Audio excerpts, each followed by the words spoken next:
قل هل يستوي الذين يعلمون والذين لا يعلمون إنما يتذكر أولو الألباب. أشهد أن لا إله إلا الله.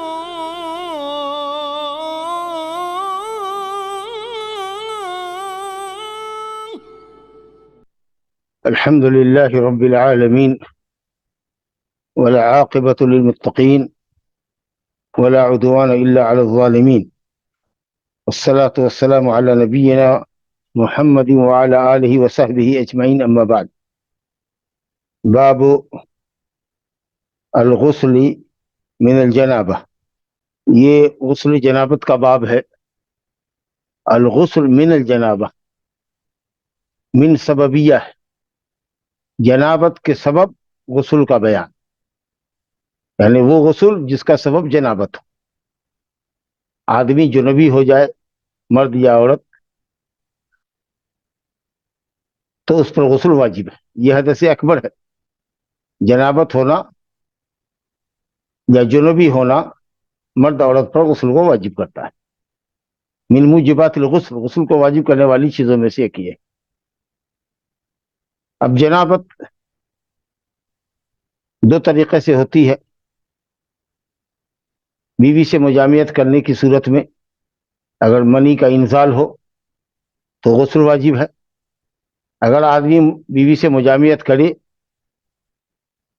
اور بغیر انزال کے اپنے جسم کو باہر نکال لے عورت کے جسم سے تو بھی غسل واجب ہوگا۔ گویا مجامعت کی صورت میں انزال منی اور غیر انزال منی دونوں صورتوں میں غسل واجب ہوتا ہے۔ اور اسی طریقے سے ایک صورت غسل کو واجب کرنے کی احتلام ہے کہ آدمی خواب میں وہ عمل کرتا ہوا اپنے آپ کو پائے جس عمل سے غسل واجب ہوتا ہے، یعنی دیکھے کہ وہ جمع کر رہا ہے، اپنی بیوی سے مجامعت کر رہا ہے یا کسی عورت کے ساتھ زنا کر رہا ہے، جو بھی شکل ہو، نیند کی حالت پر تو کوئی مواخذہ نہیں ہے۔ تو اگر اس میں آدمی دیکھے کہ صاحب اس کو لذت جمع ملی ہے اور پھر جگنے کے بعد وہ اپنے کپڑے پر منی کا اثر پائے، مرد ہو یا عورت، تو غسل واجب ہوتا ہے۔ لیکن خواب تو یاد ہے، لذت تو یاد ہے، لیکن تراوٹ نہیں ہے، منی کا وجود نہیں ہے کپڑے پر ظاہر میں، تو غسل واجب نہیں ہوتا۔ تو احتلام میں جب منی پائے تب غسل واجب ہے، اور مجامعت کی حالت میں بیوی سے ہم بستر ہونے میں چاہے منی کا انزال ہو یا نہ ہو، حشفت الذکر کو اگر مرد اپنے راس الذکر کو فرج میں داخل کرتا ہے اور نکال لیتا ہے تو بھی اس کے اوپر غسل واجب ہوگا۔ جنبی، جنابت کہتے ہیں بعد کو، جنبی کو جنبی اس لیے کہتے ہیں کہ جس پر جنابت کا غسل واجب ہوتا ہے وہ مسجد سے دور ہوتا ہے، نماز نہیں پڑھ سکتا، بعض اہل علم کے نزدیک قرآن بھی نہیں پڑھ سکتا۔ نبی صلی اللہ علیہ وسلم کو کوئی بھی چیز نہیں روکتی تھی قرآن پڑھنے سے سوائے جنابت کے۔ بعض اہل علم نے اس حدیث کو ضعیف کہا ہے، بعض نے اس کی سند کو جید کہا ہے۔ اور نبی صلی اللہ علیہ وسلم کا کے تعلق سے حضرت عائشہ رضی اللہ عنہ کا یہ کہنا کہ کان یذکر اللہ علی کل احیانہ، نبی صلی اللہ علیہ وسلم اللہ کا ذکر ہر وقت کرتے تھے، اور ذکر میں قرآن مجید کی تلاوت بھی ہے، تو اس سے مراد جنابت کی علاوہ حالت ہے۔ بہرحال تو یہ ساری چیزیں جنابت کے اوپر احکام مرتب ہوتے ہیں، اس لیے شریعت نے غسل کو واجب کیا ہے۔ اور یہ ایک طرح سے اللہ تعالیٰ کا فضل ہے اور اس کے دین کی خوبصورتی ہے، اور محاسن میں سے یہ بات ہے کہ انسان جب مجامعت کرتا ہے یا جب منی کے قطرات اس کے نکلتے ہیں تو ایک طرح سے جسم کا جوہر اس کے نکلتا ہے، بہت قیمتی مادہ نکلتا ہے۔ اس کے بعد انسان کو سستی اور تکان ہوتی ہے، حرکت اور نشاط اس کی ختم ہو جاتی ہے، خون کا دوران بھی ایک طرح سے کم ہو جاتا ہے۔ تو سستی اور کاہلی کو دور کرنے کے لیے اگر آدمی غسل کر لیتا ہے تو پھر سے اس کی چستی، پھرتی اور خون کا دوران پہلی جیسی حالت پہ آ جاتا ہے، اور طبیعت کے اندر اس کے پاکیزگی بھی ہو جاتی ہے۔ تو اس لیے یہ دین کے محاسن میں سے۔ بہرحال تو یہ تو جنبی کا معاملہ ہوا اور جنابت کا۔ اور غسل تو غسل غین کے ضمے کے ساتھ پڑھیں گے تو فعل الاغتسال، غسل کرنا، غسل کرنے کا جو عمل ہے اس کو غسل کہتے ہیں. اور جب ہم پڑھیں گے غسل غین کے فتح کے ساتھ تو دھونا کپڑے کو یا جسم کو جہاں نجاست لگی ہوئی ہو اس کو دھو کر کے کپڑے کو جسم کو جگہ کو پاک کرنا، یہ ہوا غسل. اور ایک لفظ ہوتا ہے غسل غین کے کسرے کے ساتھ، ما یغسل بہ، جس کے ذریعے نجاست کو دھویا جاتا ہے، یعنی صابن وغیرہ، صرف صابن جو آج کل ہمارے یہاں استعمال میں ہے. بہرحال تو یہ باب ہے ہمارے سامنے، باب الغسل من الجنابت، جنابت سے غسل کا بیان، جنابت کے سبب غسل واجب ہوتا ہے اس کا بیان. اب یہاں پہلی حدیث جو اس باب کے اندر آئی ہے وہ ابو ہریرہ رضی اللہ عنہ سے روایت ہے. کہتے ہیں کہ ان نبی صلی اللہ علیہ وسلم لقیہ فی بعض طرق المدینہ وهو جنوب قال فانخنست منه فذهبت فاغتسلت ثم جئت فقال أين كنت يا أبا هريرة؟ قال كنت جنوبا فكرهت أن أجالسك وأنا على غير طهارة فقال سبحان الله إن المؤمن لا ينجس. ابو ہریرہ رضی اللہ عنہ کہتے ہیں کہ نبی صلی اللہ علیہ وسلم کا سامنا ہو گیا ان سے، یعنی ابو ہریرہ سے، فی بعض طرق المدینہ، مدینہ کے راستوں میں سے کسی راستے میں، کسی راستے میں نبی صلی اللہ علیہ وسلم آ رہے تھے، ادھر سے ابو ہریرہ جا رہے تھے، آمنا سامنا ہو گیا. تو حضرت ابو ہریرہ کچھ دیر رہے اور اس کے بعد چپکے سے وہاں سے چلے گئے، خفیہ طریقے پر نکل گئے، وہاں سے کھسک گئے. حالانکہ آدمی اگر بڑے آدمی کے ساتھ ہو، تابع مطبوع کے ساتھ ہو، مفضول فاضل شخص کے ساتھ ہو اور اس کی مجلس سے جائے تو اجازت لے کے جائے، کہہ کے جائے کہ مجھ کو اجازت دی جائے، مجھ کو ضرورت ہے. لیکن چونکہ ابو ہریرہ رضی اللہ عنہ بغیر کہے چلے گئے تھے، کہتے ہیں فنخنست، خاموشی کے ساتھ، آہستگی کے ساتھ میں وہاں سے کھسک گیا، چلا گیا. اور اس کے بعد کہاں گئے، یہ اس کا ذکر ہے. کہتے ہیں کہ نبی صلی اللہ علیہ وسلم کا سامنا ہو گیا ابو ہریرہ رضی اللہ عنہ سے مدینہ کے راستوں میں سے کسی راستے میں، وہو جنوب، درا حالے کہ ابو ہریرہ جنوبی تھے، یہ اصل باب سے مطابقت ہے، جنوبی تھے. تو چنانچہ یہ کھسک گئے وہاں سے. اس کے بعد گئے، غسل کیا، اور غسل کرنے کے بعد مجلس رسول صلی اللہ علیہ وسلم میں تشریف لائے. آگے کی بات ذکر کرنے سے پہلے بتا دوں کہ جنوب، وہو جنوبن، وہ جنوبی تھے. جنوب کا لفظ ہے واحد، لیکن یہ واحد کے لیے بھی استعمال ہوتا ہے اور جمع کے لیے بھی استعمال ہوتا ہے. کہیں گے رجل جنوبن اور کہیں گے کہ رجال جنوبن، ایک آدمی کے لیے بھی جنوب کہیں گے اور بہت سے لوگوں کو بھی جنوب کہیں گے. تو جنوب کا لفظ واحد اور جمع سب کے لیے استعمال ہوتا ہے. کہتے ہیں میں جنوبی تھا، چنانچہ میں آہستگی کے ساتھ وہاں سے نکل گیا اور جا کے میں نے غسل کیا اور پھر آیا. فقال، تو آپ صلی اللہ علیہ وسلم نے فرمایا این کنت یا ابا ہریرہ، این کنت، کہاں تھے تم ابو ہریرہ. اس کا مطلب یہ ہوا کہ اجازت لے کر نہیں گئے تھے. اور اس سے یہ بھی سمجھ میں آیا کہ نبی صلی اللہ علیہ وسلم عالم الغیب نہیں تھے، ورنہ آپ جانتے کہ ابو ہریرہ جنوبی ہیں اور گئے ہیں غسل کرنے کے لیے، یہ پوچھنے کی نوبت نہیں آتی کہ کہاں تھے ابو ہریرہ. این کنت، کہاں تھے، این خبر کانا کی مقدم ہے، کنتا میں تا جو ہے انتا وہ کانا کی اسم ہے، خبر مقدم ہے. این کنت، تم کہاں تھے. تو اگر کہے کنتو فی المسجد مثال کے طور پر، تو کنتو میں کانا کی اسم تو آنا ہے اور فی المسجد یہ خبر ہے. تو یہاں این کنتا مبتدا خبر کا جملہ، تم کہاں تھے. تو ابو ہریرہ رضی اللہ عنہ نے غیبوبت کی یا غائب ہونے کی، کھسک جانے کی وجہ بتائی. قال کنت جنوبا، میں جنوبی تھا. فکرہت ان اجالسک، لیکن یہاں احترام دیکھیے حضرت ابو ہریرہ کا محمد صلی اللہ علیہ وسلم کی مجلس کا احترام کس قدر ان کے پیش نظر تھا. وہ کہتے ہیں کہ میں نے ناپسند کیا ان اجالسک، کہ میں آپ کی مجالست، آپ کی ہمنشینی اختیار کروں، درا حالے کہ میں پاک نہیں ہوں یا نہ رہوں، یعنی علی غیر طہارہ، ناپاکی کی حالت میں آپ کی مجلس میں بیٹھنا مجھ کو گوارا نہیں تھا. آپ کی مجلس میں میں ناپاکی کی حالت میں کیسے بیٹھتا، میں جنوبی تھا. صراحت کے ساتھ بتا دیا. حالانکہ لفظ جنوبی بولنے میں تھوڑی سی لجاجت آتی ہے, ذرا سا حیا معلوم ہوتی ہے, کیونکہ جنابت کا لفظ مجامعت کی طرف اشارہ کر رہا ہے.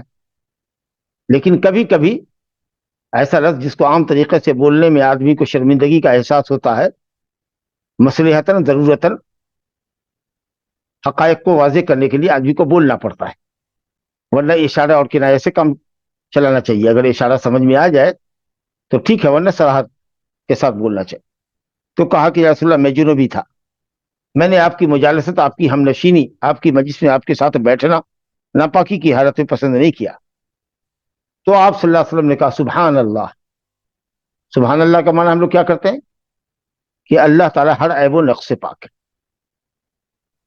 ہمیشہ یہ لفظ سبحان مضاف بن کے آتا ہے, سبحان اللہ ہی آئے گا, سبحان اللہ نہیں آئے گا, اللہم سبحان نہیں آئے گا. سبحان اس مصدر تو ہے تسبیح, سبح یسبح تسبیح, لیکن اسی معنی کے اندر تسبیح کے معنی میں یہ سبحان, یعنی میں اللہ کو ہر عیب و نقص سے پاک سمجھتا ہوں. اور یہ لفظ جب بھی استعمال ہوتا ہے تو اضافت کے ساتھ استعمال ہوتا ہے, سبحان اللہ. اسی لیے اہل علم نے کہا ہے کہ سبحان اللہ کا نام نہیں ہے. بہت سے لوگوں کا نام عبد السبحان ہوتا ہے, وہ سمجھتے ہیں کہ سبحان نام ہے, حالانکہ یہ نام نہیں ہے, اس مصدر. میں اللہ رب العالمین کو پاک سمجھتا ہوں. بہت سارے نام ہیں جو اسی طریقے سے چل پڑے ہیں. عبد الجلیل بہت مشہور نام ہے, حالانکہ جلیل اللہ تعالیٰ کے ناموں میں سے نام نہیں ہے. بہرحال یہ بات ضمن آئی. تو آپ نے فرمایا سبحان اللہ, اللہ تعالیٰ کی تنزیہ اور تقدیس بیان فرمائی, اور یہ آپ نے اظہار تعجب کے لیے کیا. یہ لفظ سبحان اللہ جہاں اللہ کی تنزیہ اور تقدیس کو بیان کرنے کے لیے ہے, وہیں اظہار تعجب کے لیے بھی استعمال کرتے. کسی کی کوئی بات آپ سنیں اور آپ کو تعجب ہو تو آپ کہیں سبحان اللہ. حضرت ابو ہریرہ رضی اللہ عنہ یہ سمجھتے تھے کہ میں ناپاک ہوں اور میں مجلس میں نہیں رہ سکتا.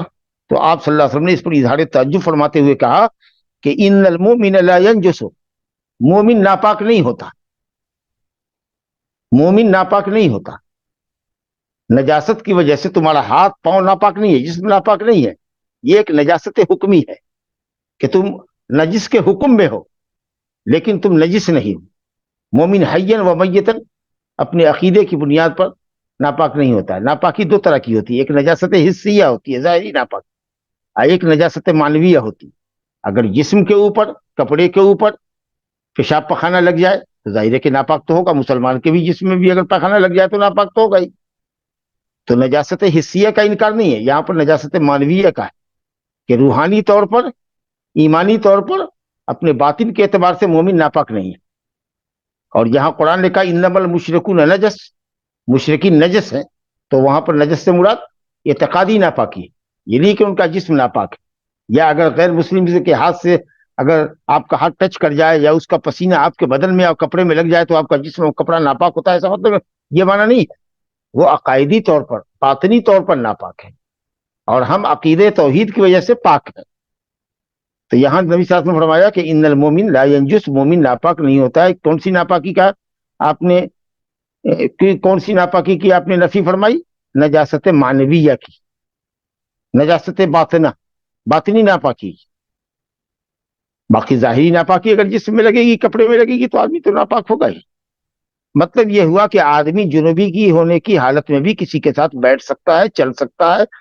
البتہ یہ ہے کہ نماز کا وقت نہ گزرے اس حال میں کہ وہ جنوبی ہی رہے. لیکن بہرحال یہ حضرت ابو ہریرہ رضی اللہ عنہ کی تکریم کہہ لیجئے کہ مجلس رسول کی تکریم ان کے پیش نظر تھی, کہ انہوں نے یہ سوچا کہ یہاں بغیر غسل کے, جبکہ میں جنوبی ہوں, مجھ پر غسل واجب ہے, بیٹھنا مناسب نہیں ہے. تو اس حدیث سے معلوم یہ ہوا کہ جنابت کی صورت میں غسل واجب ہے, مرد اور عورت دونوں پر غسل واجب ہے. اب آپ دیکھیے غسل کا کیا طریقہ ہے, غسل جنابت کا کیا طریقہ ہے, اس کو اگلی دو حدیثوں سے ہم سمجھیں گے. ایک حدیث تو حضرت عائشہ رضی اللہ عنہا سے ہے, اور دوسری روایت حضرت میمونہ رضی اللہ عنہا سے. ان دونوں حدیثوں پر روشنی ڈالنے سے پہلے میں آپ کو بتاؤں کہ غسل جنابت کا دو طریقہ ہے. ایک طریقہ تو جو واجب ہے, جو کمپلسری ہے, کہ اس کے بغیر آپ پاک نہیں ہوں گے, اور ایک طریقہ ہے مستحب, مسنون طریقہ, بہت اچھا طریقہ, افضل طریقہ. اور واجب جس کا کرنا کمپلسری ہے کہ اس کے بغیر آپ پاک ہی نہیں ہوں گے.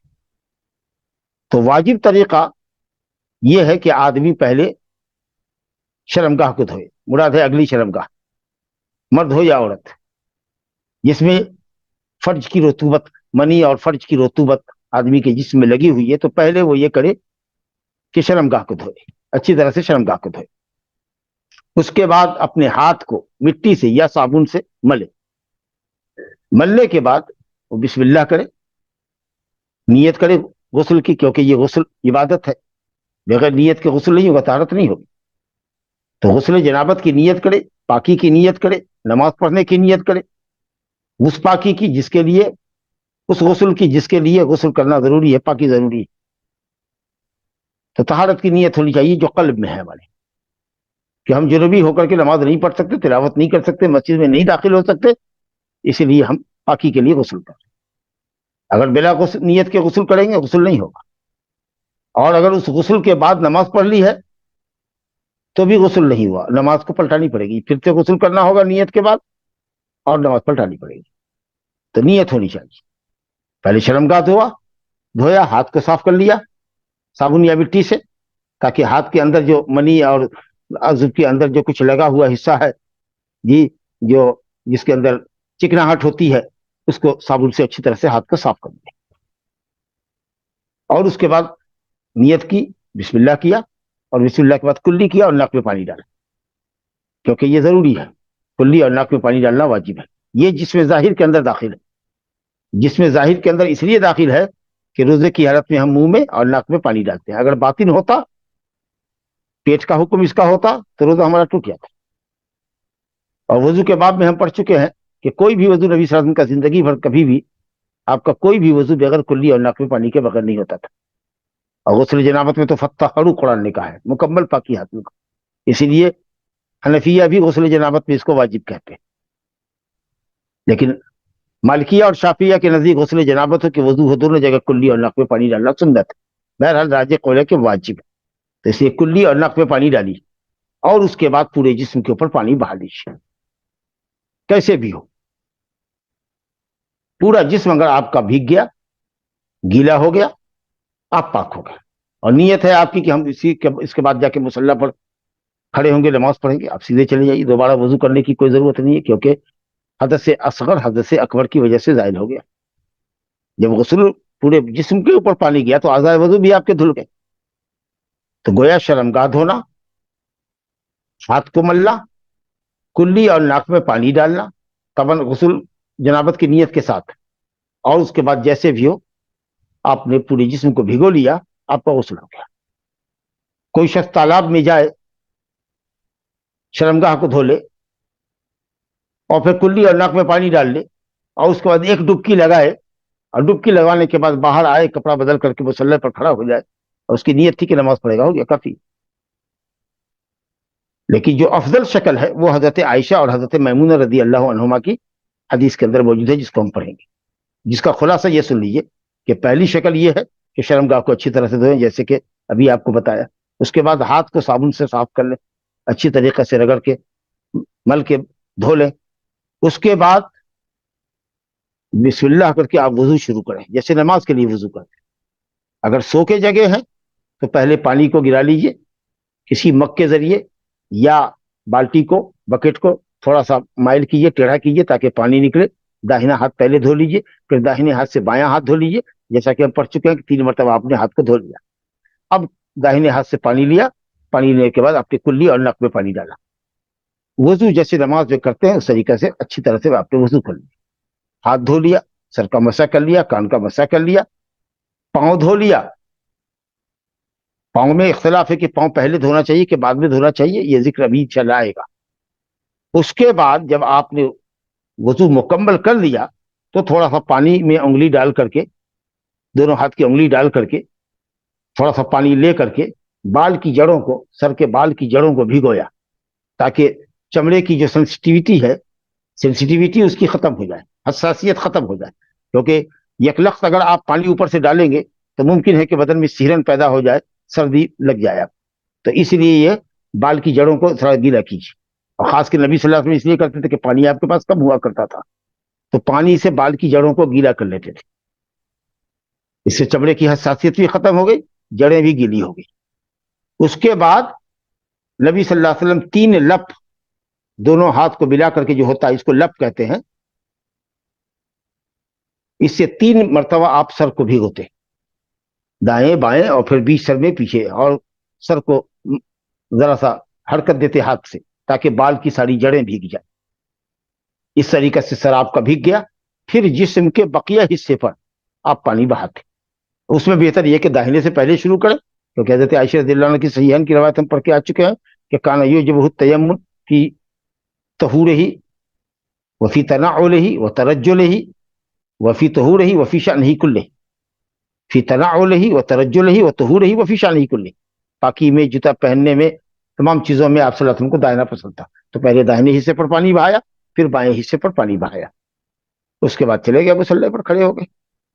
پاؤں کو نہیں دھویا، حضرت عائشہ رضی اللہ عنہ کی روایت میں کہ پاؤں کو نہیں دھویا، صرف ایک روایت میں ہے کہ انہوں نے پاؤں کو دھویا ہے، لیکن وہ روایت اہل علم نے کہا کہ شاذ ہے حضرت عائشہ کی روایت میں۔ البتہ حضرت میمونہ رضی اللہ عنہ کی روایت میں دونوں طرح کے لفظ ہیں، بعض میں ہے کہ پہلے آپ نے پیر کو دھویا، اور بعض روایت میں کہ جب چلنے لگے، غسل خانے سے نکلنے لگے تو پاؤں کو دھو کر کے، پہلے وضو کیا تھا، ہاتھ دھو لیا، اس کے بعد پاؤں سر پر پانی انڈیلا، پورا جب بدن دھو لیا، کپڑا پہن لیا، اس کے بعد پاؤں کو دھوتے ہوئے نکل گئے۔ تو وہاں دونوں طرح کی روایت موجود۔ اس سے معلوم یہ ہوا کہ پاؤں کو پہلے دھو لینا چاہیے، جیسا کہ حضرت عائشہ کی روایت میں ہے اور حضرت میمونہ رضی اللہ عنہ کی بھی روایت میں ہے، یہ افضل شکل ہے۔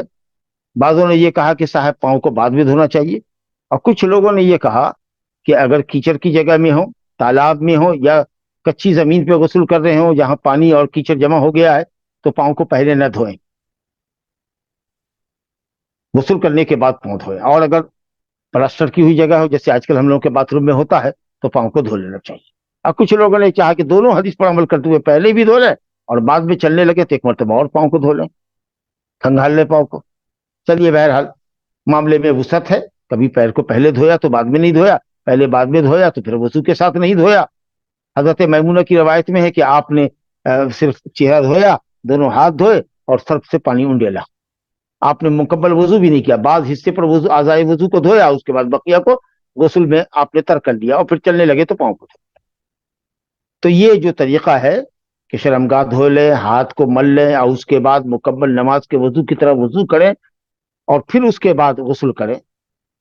اب یا تو سر کے اوپر 3 لپ پانی ڈالیں، مرد ہو یا عورت، بال کی جڑوں کو بھگائے، اور راجح قول یہ کہ بال جو لٹک رہے ہیں ان کو بھی بھگونا ہے، تو 3 لپ پانی لے کر کے بال کی جڑوں کو گیلا کریں، اور پھر چوٹی کو بھی نچوڑ لیں۔ چوٹی سخت ہو تو اس کو ذرا سا ڈھیلی کریں، اور اگر ڈھیلی ہو کہ وہ پانی اندر چلا جائے گا تو ٹھیک ہے، پھر اس کو وہ نچوڑ لیں۔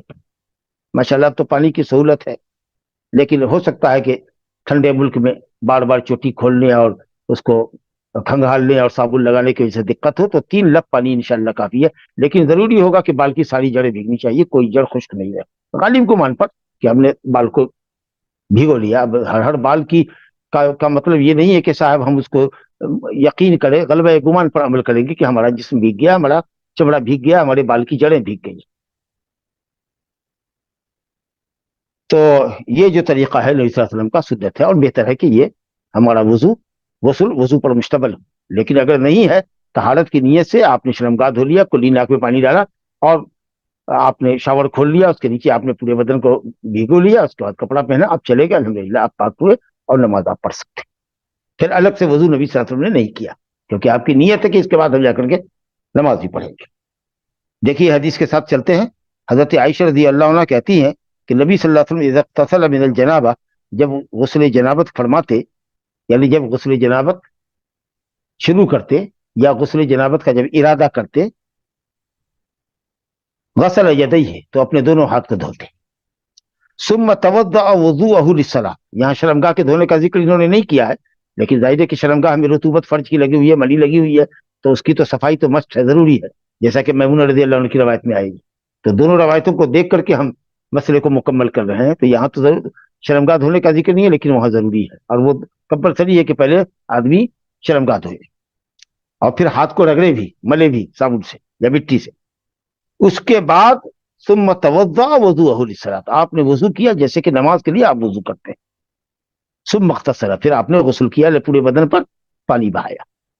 تو اللہ تعالی سبحانہ و تعالی کی عبادت کی نیت سے پورے بدن پر مخصوص طریقے پر پانی بہانے کو غسل کہتے ہیں، عبادت کی نیت سے، کیونکہ نیت ضروری ہے.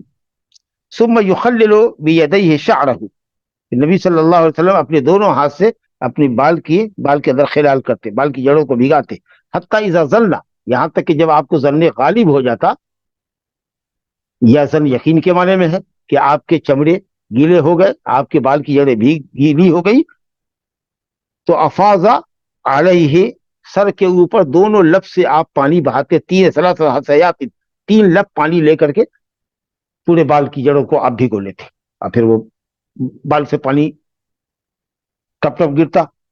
ثم غسل سائر جسدی، پھر بقیہ جسم کو دھوتے، سائر جسدی ہے جمیع بدنی، پھر جو باقی مادہ حصہ ہوتا، یعنی اب تو سر دھو ہی چکے ہیں، بال کی جڑوں کو پہلے گیلا کیا، اس کے بعد 3 لب پانی سے سر دھو لیا، وضو کر ہی چکے ہیں، اب گردن کے نیچے سے داہنے پھر بائیں طرف سے پورا غسل کیا.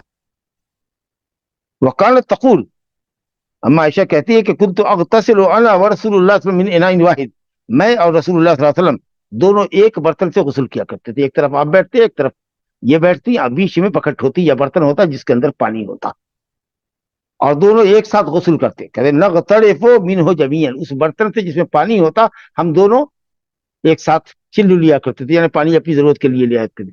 کبھی آپ ہاتھ ڈال رہے ہوتے تو میں پانی نکال رہی ہوتی، کبھی میں ہاتھ ڈالتی تو آپ پانی نکال رہے ہوتے تھے، اور آپ کہتے دعلی دعلی، میرے لیے بھی چھوڑو، میرے لیے بھی چھوڑو پانی، سب تم ہی استعمال مت کرو. اس کا مطلب کہ پانی تھوڑا تھا دونوں میاں بیوی کے درمیان، اور غسل ایک ساتھ آپ نے فرمایا ہے، حالانکہ بعد میں بھی ایک کے بعد ایک بھی غسل بھی آپ نے کیا ہے، پہلے عورت نے کر لیا، اس کے بعد غسل آپ نے کیا ہے، یا آپ نے پہلے کیا پھر آپ کی ازواج مطہرات میں سے کسی نے غسل کیا، لیکن ساتھ غسل کرنے کیا ہے آپ نے، یہ بھی ثابت ہے، جیسا کہ اماں کہہ رہی ہیں عائشہ رضی اللہ عنہا.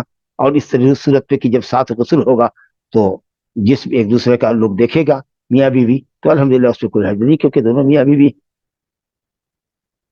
اور شاید اس سے محبت اور مودت پیدا ہوتی ہے ساتھ غسل کرنے سے. بہرحال تو کہتی ہیں کہ ایک ساتھ ہم غسل کیا کرتے تھے اور چلو لیا کرتے تھے. تو جیسا کہ آپ نے محسوس کیا اس میں غسل جنابت کا طریقہ ہے. اور توضع وضوءہ للصلاۃ، نماز کے وضو کی طرح وضو کیا، اس کے اندر پیر دھونا بھی شامل ہے. گویا پہلے پاؤں آپ دھو لیتے تھے، اس کے بعد سر کی جڑوں کو گیلا کرتے تھے، اس کے بعد 3 لب پانی سے سر کو بھگوتے تھے، اس کے بعد گردن کے نیچے سے غسل کرتے تھے. اور جیسا کہ تیمم داہنے سے شروع کرنا نبی صلی اللہ علیہ وسلم کو پسند تھا، تو آپ اس طریقے سے اپنا غسل مکمل کرتے تھے. تو ہم نے جو کچھ سمجھا وہ یہ ہے کہ مرد عورت دونوں ایک برتن سے ایک ساتھ غسل کر سکتے ہیں، اور یہ بھی ہو سکتا ہے کہ ایک کے بچے ہوئے پانی سے دوسرے غسل کر سکتے ہیں. اب ایک روایت آتی ہے کہ نبی صلی اللہ علیہ وسلم نے منع فرمایا ہے کہ مرد عورت کے بچے ہوئے پانی سے، عورت مرد کے بچے ہوئے پانی سے غسل نہ کرے. حدیث میں کلام ہے، حدیث میں کلام ہے.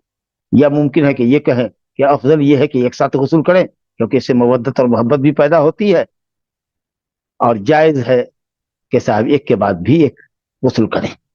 تو اس کو کڑاہٹ پر محمول کر لیجئے اور اس کو افضلیت پر محمول کر لیجئے. لیکن بہرحال بچے ہوئے پانی سے بھی نبی صلی اللہ علیہ وسلم نے حضرت میمونہ کے گھر میں آئے اور آپ نے غسل کرنا چاہا تو انہوں نے کہا کہ رسول اللہ میں جنبی تھی تو میں نے غسل کر لیا ہے، وہ میرے غسل کا بچا ہوا پانی.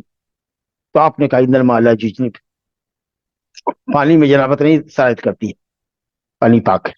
تو اگر جنبی کے غسل کا چھیٹا بھی اڑ کر کے اگر اس بکٹ میں یا بالٹی میں پانی میں اگر پڑتا ہے تو بھی پانی پر کوئی فرق نہیں پڑتا ہے. ایک کے بچے ہوئے پانی سے بھی دوسرا غسل کر سکتا ہے، اور ایک ساتھ بھی غسل کر سکتے ہیں. ایون اگر کپڑا کھول کے بھی غسل کرنا چاہے تو کر سکتے ہیں. حضرت میمونہ بنت حارث رضی اللہ عنہ کی حدیث ملاحظہ کیجئے، جو حضرت عائشہ کے بعد حدیث ہے، اس باب کی تیسری حدیث. عائشہ اور میمونہ رضی اللہ عنہ کی حدیث نبی صلی اللہ علیہ وسلم کے غسل مسنون کی کیفیت پر مشتمل ہے. میمونہ بنت حارث رضی اللہ عنہ سے روایت ہے، زوج النبی صلی اللہ علیہ وسلم، جو نبی صلی اللہ علیہ وسلم کی بیوی ہیں. یہ بدل ہے، میمونہ کون، میمونہ کون، اسی سے بدل ہے، دوسرا لفظ واضح کر رہا ہے، یا عطف بیان ہے. میمونہ رضی اللہ عنہ کون، بیان ہے کہ نبی صلی اللہ علیہ وسلم کی بیوی. زوج کا لفظ مرد اور عورت دونوں کے لیے آتا ہے. فلان زوج فلانہ، اور فلانہ زوج فلانی. زید فاطمہ کا شوہر ہے، زوج یعنی زید زوج فاطمہ،